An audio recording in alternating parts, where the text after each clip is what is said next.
Number వేసుకోవడానికి పెన్నిచ్చినోడికి tank చెప్పామే, రాసే చెయ్యిచ్చినోడికి ఎప్పుడైనా ట్యాంక్ చెప్పామా సార్?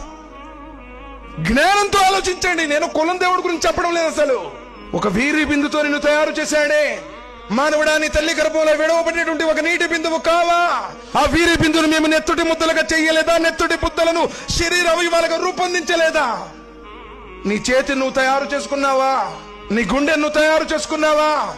నువ్వు తల్లి గర్భంలో ఉన్నప్పుడే 19వ రోజు నుంచే కొట్టుకోవటం ప్రారంభమవుతుంది సార్. గుండె ప్రతిరోజు కొన్ని వందల లీటర్లను పంపింగ్ చేస్తుంది. ఏ క్షణం ఆగిపోతే ఆ క్షణం మోసుకొని పోవటమే.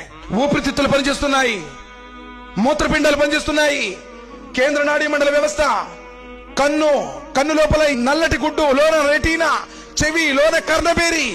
ఒక వీరి బిందుకు ఎవడు చెప్పాడు సార్ ఈ విధంగా ఇంత అందమైనటువంటి ఆకృతిగా డిజైన్ కావాలని?